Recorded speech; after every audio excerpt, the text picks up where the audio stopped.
Hello everybody and welcome to my YouTube channel. I of course am just another heavy metal maniac, and today I'm doing another discography ranking, not one that I particularly want to do, so basically what happened is I made a little short about this. I made a bet with some of my pals on Discord.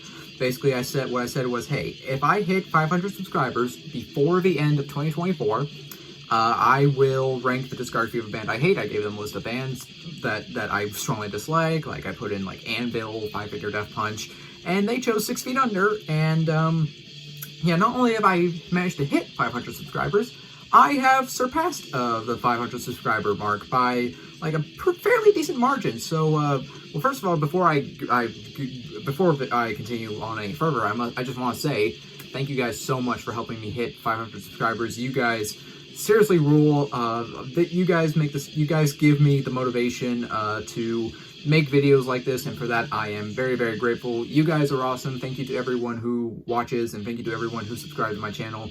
You guys are absolutely awesome. But yeah, so passing 500 subscribers, that's awesome. But as a result, I now have to review every album from 6 Feet Under. And I'm also going to be including the 4 Graveyard Classics albums, because usually we don't include cover albums on these discography rankings. Usually we only include studio albums. But I decided to throw in the 4 Graveyard Classics because I love to torture myself, I guess. Why not? So yeah, we're going to be discussing all 14. Yeah, I cannot believe this band has 14 albums, and my hatred of 6 Feet Under is, like, well documented on this channel. I think this band is just absolutely worthless and terrible. And yeah, they've released 14 albums that range from okay to fucking absolute garbage. And yeah, we're also including the 4 Graveyard Classics because I'm a masochist who loves to torture himself, I guess. So yeah, without further ado, enough of my ramblings. Let's just get into the rankings. For the knife breed, hanging from the rope, the body just twitches there. We are going to be doing this discography ranking a little bit different, because usually with these rankings we start with my least favorite album and work the way up to my favorite album. With this, because this band is absolutely terrible, we are going to be starting with my favorite album and then working our way down to the bottom, which, holy fuck, the bottom of this list is a horrible place to be. But anyways, we are starting with my number 1 choice, which is their 1995 debut, Haunted. I think this is definitely their best album. I think this album is easily Chris Barnes' best vocal performance with this band, because at a certain point, Jesus Christ, it's like, what the hell happened? Yeah, but this is easily his best vocal performance with this band. I think the production of this album is honestly pretty good for, like, a mid-90s death metal album. Like, it kind of has, I don't think it's, like, it doesn't sound as good as some other, like, albums that came out around the same time, but it is pretty decent sounding. Like, I think the guitars have this nice, thick and heavy tone, and you can hear the drums and everything. I think it sounds pretty good, honestly, for a mid-90s death metal album on the production front. And there are some decent songs on it. Like, I think the song Lycanthropy, even though it's fairly meat and potatoes, I've always kind of liked that song. I don't know, I think that song's kind of a banger, honestly. Like, I think Lycanthropy is a pretty decent song. The opening track, Enemy Inside, is honestly not bad. But I'm already running out of nice things to say about this this album. Just to me, I know a lot of people really love this album. I know a lot of people view this album as a Floridian death metal classic, and I get it. If you love this album, you love it. Don't let my opinion, like, stop you from loving it, obviously. But man, this album, to me, it's just like, it's like a diet obituary album. Basically, that's the way I view it, because, like, this is basically, it just feels like microwaved obituary leftovers. Like, this feels like every riff that Alan West wrote for Obituary, that the Tardy brothers were like, nah, we're good. And so he brought him over to his friend Chris Barnes and was like, hey, we should take these and write songs with them. And yeah, as a result, I don't know, to me, it's just like, by 1995, I feel like this style of death metal was just very already, like, dated and generic. Like, because if this album came out, like, 5 years earlier, I think I might view it more favorably, but again, because you already had bands like Benediction and, like, again, Obituary doing this style of just groove-oriented death metal, like, long before this album came out. So yeah, this style of death metal was definitely very dated, already dated by the time when it released. So yeah, For me, it's not a terrible album. It's okay. If I had to pick any of these albums to return to, because frankly I never want to listen to any of these albums ever again, I would definitely return to this one. Like, honestly, it's got a couple decent songs on it, but for the most part, not a great album in my opinion. But it is my favorite 6 Feet Under album, which, oh boy, that's kind of not a good start when my favorite album by this band, I don't have many nice things to say about it. Yeah. Alright, taking the number 2 spot on my list, it is Unborn, released in 2013. I don't know if this band's kind of more later period. I think this is easily the best. Like, I don't like this album, or I don't think this album is, like, I think Haunted is slightly better, but this album honestly is not terrible either. Like, I appreciate, this album is, it's more dynamic, and I feel like they were definitely trying to be a lot more ambitious and creative with these songs, because with a lot of these albums by this band, they are just, they play in a very, very small sandbox, and they do not leave that sandbox at all. But on this album, I think it's mainly the contributions from the other musicians that are on this album that really helps make these songs stand out a little bit more. Like, you had Ola England on this album, which I don't know how much they paid Ola to join this band. I hope he got paid a lot, because, Jesus Christ, I wouldn't wish my worst enemy to be a part of 6 Feet Under. But yeah, Ola England, if you know his style, you could definitely hear his style come out in some of these songs. He definitely brings some unique flourishes to this album. You also had Rob Arnold from Chimera and Ben Savage from Whitechapel playing guitar, contributing guitar on a couple of these songs, which I think is kind of pretty interesting too. Yeah, this album, again, I feel like they were definitely trying to be more creative and more ambitious with this album. Chris Barnes' vocals, though, they don't sound good at all. Like, at this point, by 2013, his voice is already just shot to hell. Like, he sounds like shit, frankly. But, I don't know, he sounds a little bit better on this album than on some of the other albums. Maybe just because they aren't as, like, up front in the mix, or maybe just because his vocals, I don't know if it's like the reverb or whatever, but I don't know, he sounds slightly better, but he still doesn't sound good by any means, in my opinion. But Unborn, honestly, this had the potential to be a really, really good album. But again, I feel like Barnes just probably was holding, like, Ola and Rob back a bit, and because, again, Chris Barnes, I feel like he plays in a very small sandbox, and he does not want to leave that sandbox at all, really, unless there's, like, a joint outside of it, I guess. So yeah, Unborn, it's not terrible. It could have been really good, but it's kind of wasted potential, in my opinion, which is why, for me, it's my number 2. Alright, taking the number 3 spot on my list, it is Maximum Violence, released in 1999. This album, to me, it's kind of similar, it's very similar to Haunted, like, it's very much in the same style, although I think it's not as well written as Haunted. I mainly put this album at number 3 because, honestly, I do like a couple of the songs on here. Like, Feasting on the Blood of the Insane, the opening track, is, honestly, not a bad song at all. Honestly, it's pretty good, all things considered. Honestly, if you had a different vocalist on, like, that song would honestly be a banger. But already by 1999, Chris Barnes' vocals sound really bad. Like, he doesn't, like, it's not his worst vocal performance, because believe me, he sounds way worse on some albums, but he does not sound good. He doesn't sound good on this album. Like, to me, he sounds like a sick dog, and I don't like the vocal performance on this album, but to me, the songs, again, to me, this is kind of a watered down version of Haunted, but I think it's, I think it's okay. Again, Feasting on the Blood of the Insane, that's mainly the reason I put it at number 3, because I do honestly really like that song. Again, you put a different vocalist on it, that song is fucking awesome. But the rest of this album, it's just very kind of groove-oriented. It's fairly, like, mid-tempo for the most part. The production of this album is decent, but I don't think it's as good as Haunted. Like, it definitely sounds muddier and not as clear. They also do a cover of Kiss's War Machine on here, which I've admittedly never really been a Kiss fan, but that cover is just, like, yes, it's not good, which this band is well known for doing terrible covers, obviously, with the whole Graveyard Classics, which we'll get to.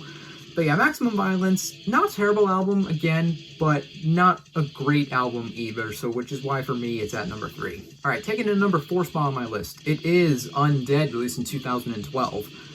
This album feels very similar to Unborn to me. Like, I feel like these albums are almost kind of part of, like, an unofficial trilogy, because there's also the Unburied EP, which we won't be covering because that's technically just an EP. But yeah, these albums all have kind of were released, Undead and Unborn and Unburied all have a very similar kind of feel, sound, and vibe, which you can even tell just by looking at, like, the album covers.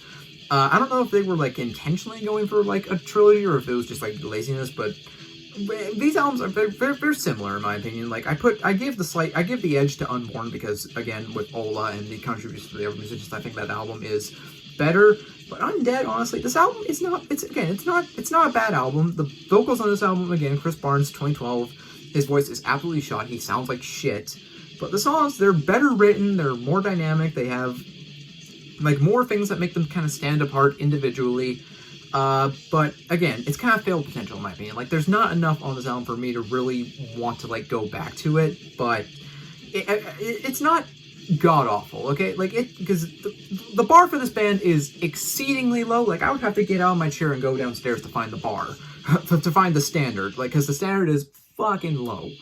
But yeah, Undead, it's a fine, okay album. It's not outstanding, but it's okay. It's okay. Taking the number 5 spot on my list, it is Death Rituals, released in 2008. I think this is the album where they kind of started to try and be different. Like this is the album where I feel like they were starting to incorporate more atmosphere and more dynamic songwriting. And there are, again, songs on here that have decent moments.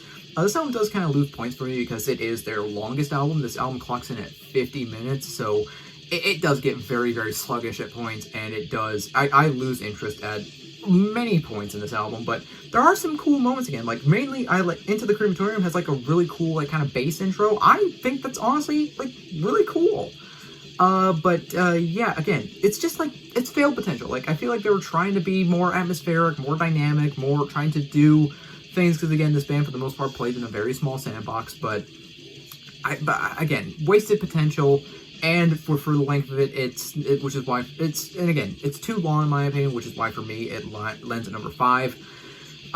Again, I don't feel inclined to return to any of these albums, but I would return to this one over some of the other albums. Coming in at number 6, it is Crypt of the Devil, released in 2015. Crypt of the Devil, like, I don't know, to me, this album, I feel very similarly about this album as I do about Death Rituals and Unborn, Unburied, Unborn, Undead. Yeah, this album, again, like, it feels like they were trying to be a little bit more different, a little bit more dynamic. I think the songs in here are better written than some of their other albums, but I don't like this album as much as the album, or I shouldn't say, I don't like any of these albums. Like, I don't think this album is as okay as some of the albums I mentioned before, which, if that makes sense at all. Yeah, it's an okay album. Again, I already have like no nice things to say about any of these albums going forward. Like this is the last album I would consider to even be like halfway decent. Everything else from here I just flat out don't like at all. So yeah, for me, Crypt of the Devil, not a bad album, not a great album, but not a terrible album either. So this is why for me it lands at number 6. Alright, this might be a bit of a hot take, but my number 7 choice is Warpath, released in 1997. A lot of people also seem to really like this album. I do not like this album at all. Like, I think this album is boring as shit, honestly. Like, this isn't even like a purely like a death metal album. Like, this is like more like a death and roll album.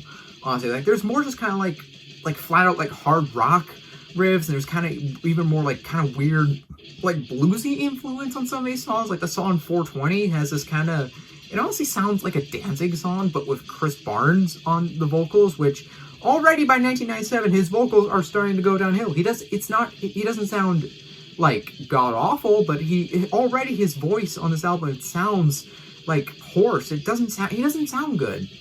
So yeah, I don't know what happened to make his vocals go so downhill so quickly, but he does not sound great on this album. But also the songs, they're just boring. I listened to this album on YouTube because there's no fucking way I'm going to have this shit show up in my Spotify history. And someone suggested in the comments to put it on 1.25 times speed. I did that. The song still felt unbelievably slow and dull. Like this fucking album makes Black Sabbath look like a fucking grindcore band in comparison. Like, all of these songs are just slow and boring as shit.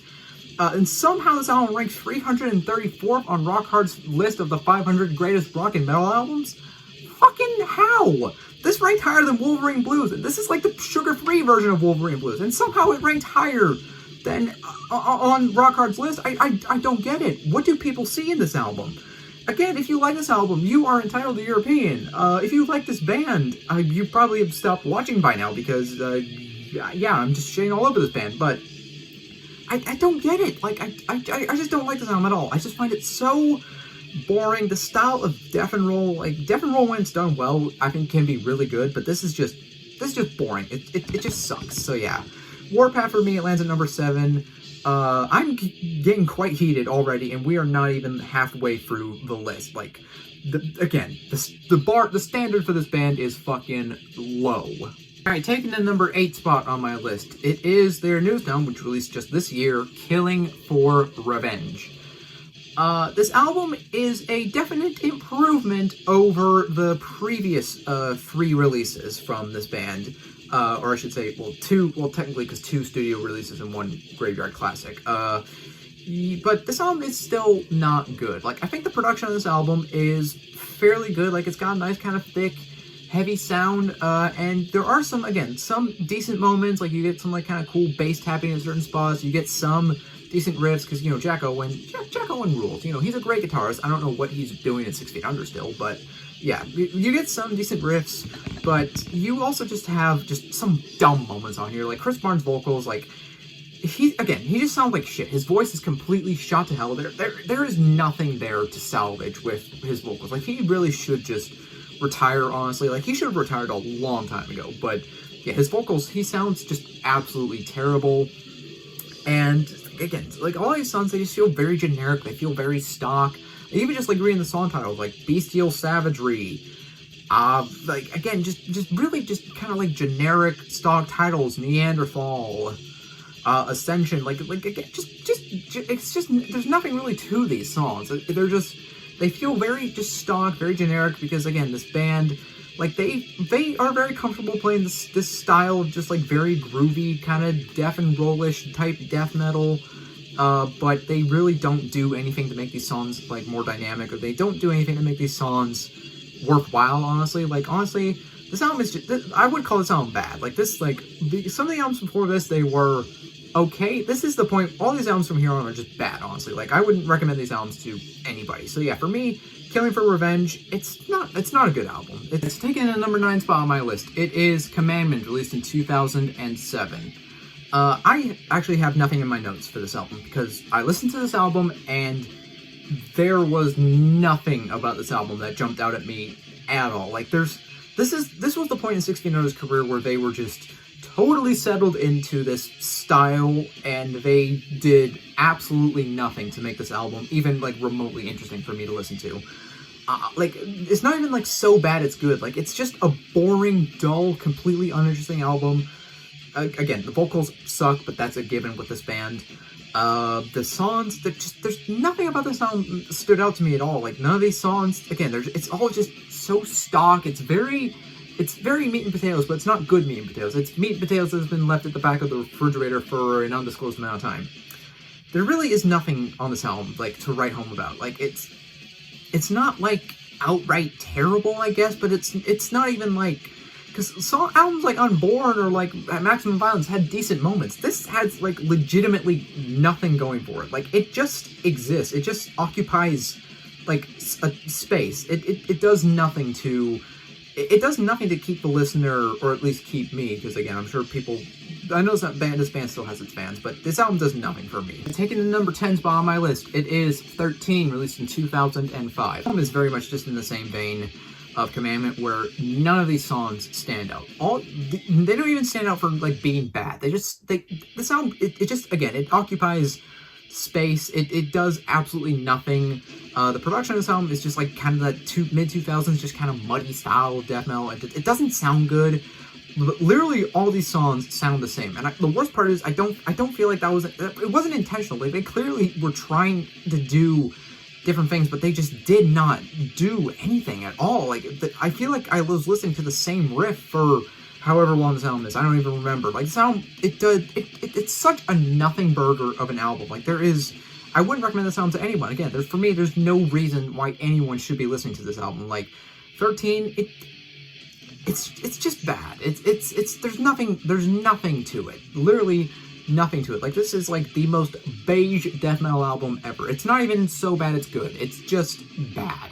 So, taking the number 11 spot on my list, it is Bringer of Blood, released in 2003. First of all, this fucking album cover is laughably bad. I don't even know what the fuck it's supposed to be. Yeah, this album is pretty bad. Okay, this album is pretty darn bad. It's not their worst album ever, but it's not good at all. I feel like this was, like, kind of starting with the album that came out before this. Like, they were trying to kind of capitalize on the whole kind of nu metal thing a little bit, even though by 2003, I feel like nu metal was very much on its way out, and the metalcore was kind of, like, taking its place. But there's definitely, this isn't like a full-blown nu metal album, but there's definitely hints of, like, kind of that nu metal sound on this album. There's also some really bizarre vocals. Like, he has more, like, kind of, Chris Barnes, he does more kind of, like, hardcore type shouts, and they don't, like, bad hardcore shouts alongside his bad death growls. And they don't sound good. I guess he was trying to go for more, like, socio-political vibes, or like socio-political lyrics with this album, but again, they just come off as very just like primitive and just like, again, very just like unintentionally funny. Yeah, Bringer of Blood, this is just a bad album. Like, it's not the absolute worst of the worst, but it's still not good either. Again, the weird hardcore type vocals like bring this album down for me. The production of this album is not good either, and again, I feel like they were trying to be kind of more nu metal-y with this album, and it's a bad album. It's not a good album at all. I don't recommend it to anyone. Bringer of Blood, it's just a bad album. Alright, taking the number 12 spot on my list, it is True Carnage, released in 2001. This is where I feel like the kind of slightly more commercial direction kind of started with this band. Like, it feels like they were trying to capitalize a bit on the whole kind of nu metal thing with this album. Also very telling is that this album features a guest spot from Ice-T. Which was easily my favorite part of the album, because Ice-T is fucking awesome, and he sounds great on that song, but Chris Barnes sounds like absolute shit. He also got Karen Crisis on one of these songs, which I guess was kind of interesting. This is the first album where we get the infamous and it's hilariously bad. Yeah, this album it's not good at all. Like, it's bad. Again, it feels like they were trying to be a bit more nu metal-y with this album, and it does not work. It's bad. Again, I really am running out of things to say. I've just been repeating myself like for the past like 15 minutes, whatever, because all these albums are just bad. Like, there's nothing good about this album. All right, I wouldn't recommend this album to anyone. Again, listen to the Ice-T track because it's hilarious. It's Ice-T, and Ice-T makes everything better, frankly, that he's a part of. But yeah, True Carnage, bad album, don't recommend it. Alright, coming in at number 13, we have finally reached the dreaded Graveyard Classics, and so yeah, my number 13 choice is the first Graveyard Classics, which was released in 2000. Man, this is just a bad album. These are all just abysmal covers. Like, all these songs, like, they do a bunch of songs in here, like they do a cover of TNT by AC/DC, which I think everyone knows that cover, and everyone enjoys laughing at that cover, because again, it's hilariously bad. They also do a bunch of other really bad covers. They do a cover of California Uber Alles by Dead Kennedys. They do Smoke on the Water. They do In League with Satan by Venom. They do Holocaust by Sabotage. They do a bunch, and they do a cover of Blackout by the Scorpions, which actually features John Bush, who you all know from like Armored Saint, Anthrax, and a couple other projects, doing backing vocals. And that's the best thing I can say about this album. It's very telling when the best thing about your album is a famous metal singer doing backup vocals. Yeah, that's the best thing about this album, because again, these covers, they're just bad. Not only are these songs, like, these are just the wrong songs for a death metal band to cover. Like, even like my favorite death metal band, I wouldn't trust like Asphyx or Immolation to do a cover of an AC/DC song. You know, even if they did it, it would sound bad. But when done by a band like 600, it just sounds absolutely awful. Yeah, this is just a bad album. All right, coming in at number 14, it is Graveyard Classics 3, which was released in 2010. This is basically just like the first Graveyard Classics, but worse. I think Chris Barnes' vocal performance in 10 years got worse, and yeah, he sounds like absolute shit, and again, all these covers are just bad. And it's also the choice of the songs they choose to cover that like kind of baffled me. Like they literally opened this album with a cover of "A Dangerous Meeting" by Merciful Fate. To think that Chris Barnes would dare to cover a song that was sung by the King fucking Diamond is laughable. Like, it's like, what the actual fuck are you thinking, you fucking buffoon? And they also do a cover, of Metal on Metal by Anvil, which I don't like the original. I think this cover is worse. They also do At Dawn They Sleep, The Frayed Ends of Sanity, Pounding Metal by Exciter. They do a bunch of songs that, again, these are all just bad covers. Like, not only, the music itself is just like the most bare bones, like, the musicians put in the bare minimum effort to like play these songs note for note and not do anything like different with the material or anything. And yeah, and then Chris Barnes comes in and his like sick dog, he sounds like a dog puking up bits of bone and broken glass, and he sounds absolutely terrible, and he just comes in and he absolutely just ruins any potential of this album doing good. This album had no potential in the first place of being good. None of these covers had any potential, but Chris Barnes absolutely killed any minuscule hint of potential that was there in the first place. So yeah, Graveyard Classics 3, it's just bad. Nothing else to say. It's bad. Coming in at number 15, it is Graveyard Classics 2, which was in 2004, and this was them covering the entire Back in Black album by AC/DC, and it's abysmal. Like, it's just terrible. Again, exactly my thoughts on the previous Graveyard Classics, where the music itself is just like the most bare bones, musically it sounds like just like your local cover band that would like plays at the bar on weekends. They don't do anything. They just play the exact same songs note for note. They don't do anything to try and make them better or try to make them stand out from one another, and all these songs are just... And then Chris Barnes comes in and ruins it with his horrible vocals. Like, I say ruins it. There was nothing good about this album in the first place. This was a horrible idea from the start. And somehow, even for a bad idea, this is horrible. Yeah. The only entertaining thing I got out of this album was on the cover of Shoot the Thrill when Chris Barnes says, "Shoot you." I kept hearing "shoot you," and I thought that was... I just thought that was really funny. But that's the only thing. That's like the only bit of entertainment I got out of this album. Like Graveyard Classics 2, this is just, again, it's abysmal. Like, there's no reason for anyone to listen to this album. Coming in at number 16, it is Torment, released in 2017. Holy fuck, this album is so bad. After listening to like a bunch of these albums, I was like, okay, how band possibly get any worse? And then they got worse. What the fuck this is just a bad album. Everything about this album is bad. There is not a single redeeming quality about this album. The songs are just so boring. There is nothing to them. Like, there's zero meat on this song. It's like, it's all just like a big pile of bones, but not like an intriguing pile of bones. It's just like you look in the garbage can and, oh hey, there's chicken bones in there. But this album is the musical equivalent of chicken bones in the garbage. Nobody wants them, and they just have no purpose to exist. For me, my big thing with this album is the vocals. The vocals feel so terribly off. Like, I don't know if Barnes didn't have a click track when he recorded his vocals, or if the band just didn't have a click track in general, but his vocals on this album sound really bad. Like, he sounds like so off. Like, his vocals don't even match up with some of the songs.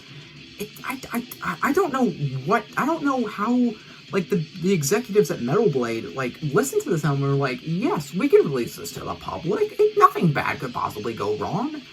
I don't know how anyone saw this and was like, yes, we're going to release this. I don't get it. This album is just, it's abysmally awful. Alright, coming in now at number 17, it is Graveyard Classics 4, 666, The Number of the Priest. This is an entire album of Iron Maiden and Judas Priest covers. And yeah, obviously I knew going into this that I would absolutely hate it, and I despise this album with every fiber of my being. Like, one of my least favorite bands ever doing covers of songs from my two favorite bands on the planet. Like, this is a recipe for disaster. And yeah, this album is absolutely abysmally terrible. There are zero redeeming characteristics to any of these songs. Also, their choices of the songs they choose to cover are just really bizarre in my opinion. Like, you'd think a death metal band would pick kind of like the more up-tempo songs from these bands, or like kind of the more aggressive songs, but they do a cover of like Genocide off of Sad Wings of Destiny. They do a cover off of the Rockarola. They also do like Murders in the Rue Morgue and like Stranger in a Strange Land. Evil That Men Do. Some of my favorite, like, they do a cover of Nightcrawler too. That's actually the track that opens up the album, Nightcrawler. Which some of my favorite, Judas Priest and Iron Maiden songs are on this album, and they absolutely just eviscerated them. Like they whipped out their dick and took a piss all over the graves of these songs. Like it's a mockery. It is like, it feels like a parody. Like, this is like something you make in order to be bad. Like, but I guess they were trying to do this on purpose. I don't know how they keep making albums like this. I don't know who the fuck keeps greenlighting this shit. Like, obviously people buy these albums because why the fuck would they keep making them? Like, the fact we even got 1 Graveyard Classics proves that there is no God out there in the universe. The fact we got 4, it boggles my mind. Absolutely boggles my mind. So yeah, for me, Number of the Priest, that's the only clever thing about this album, is that name, the Number of the Priest. It's absolutely awful. I fucking hate it. Finally, we reach the bottom of this list. So number 18, it is Nightmares of the Decomposed, released in 2020. Oh my lord. This is legitimately probably the single worst death metal album I have ever heard. Everything about this album is bad. The production on this album is so unbelievably off. Like, it's the musical equivalent of having hot sand poured into your ear. It's so dry. There is no, like, again, there's no meat on any of there's no meat to the guitars. The tone on this album is just fucking flat. The drums sound bad. And Chris Barnes' vocals, oh my fucking lord. This is his worst vocal performance, which that is saying a lot. Again, his voice, it's just so dry. There's like no effects on his voice at all, and the cadences are just so off. Again, like Torment, I feel like he recorded this album without a click track because there's points where his vocals don't match up with what's going on in the song. And the only reason the songs even stood was just for being bad. Like the song The Noose. Like the guitars and the bass all drop out, and it's just like a ride cymbal and a snare, and Chris Barnes' horrible vocals, and it's just like, oh my god, kill me now. I can't stand to listen to this any longer. This album is awful. The lyrics are just so like brain dead and moronic and generic. Like any possible, there is no possible like redeeming qualities to this album. Like, there is no reason to listen to this album unless you just want to make yourself miserable. This is, like I said, I have no problem calling this one of the worst metal albums of all time. This is like right up there with like Elude, Divinum Insanus, and like Saint Anger, honestly. Like, this is one of the worst things I have ever heard. This is one of the worst albums I have ever heard. I never want to hear it again for as long as I live. I would not wish this album on my word. I would not wish my worst enemy to listen to this album, frankly. Even the people I absolutely hate deserve better than this. Yeah, Nightmares of the Decomposed. Oh my god. It's like the worst death metal album ever made, honestly. Honestly, this might actually beat out, like, Elude, Divinum Insanus in terms of just how bad it is. Because at least Elude, Divinum Insanus, like, I don't know. There's maybe something there to salvage. There's nothing to salvage here with this album at all. It doesn't make sense. Again, I don't know how something like this releases. I don't know how like Brian Slagle or whoever the fuck at Metal Blade saw this and was like someone should have been like, no, this is not leaving the studio like this. You guys need to get your shit together. I don't know how this album is allowed to exist. This is like, again, nothing redeemed about this album. This is one of the worst albums of all time, metal or not. It's abysmal and it's terrible. And well, that concludes my my discography ranking for 6 Feet Under. I feel like I was definitely a lot more ranty in this video because I'm listening to this discography just genuinely made me angry. Honestly, like going through these albums, it just hurt. Like I don't know why I thought this was a good idea. Like I thought, okay, maybe there's a chance I won't hit 500 subs before the end of this year, but I did, and I subjected myself to this absolute torture. Yeah, I wouldn't recommend people to do this, even though I know a lot of people have done this before. Like, I know, like, Altars of Madness, went through the discography. I'm a Kaya also reviewed every 6 Feet Under album. Metal Trenches did. So, yeah, I guess I've joined the cool kids club now after doing this, and yeah, well, really not much else to say. If you made it to the end of this, video, you are awesome, and I appreciate you. Leave a like if you enjoyed this video. Leave your comment down below. Tell me, what do you think about 6 Feet Under? Leave your comments down below. If you're not already, do consider subscribing, because I do have a lot more content coming your way. And well, that about does it. It is 1:30 in the morning, so I'm going to probably quickly edit this and then go to bed. So I'll see you all sometime in the future. In the meantime, all of you take care and have a fantastic day. So long.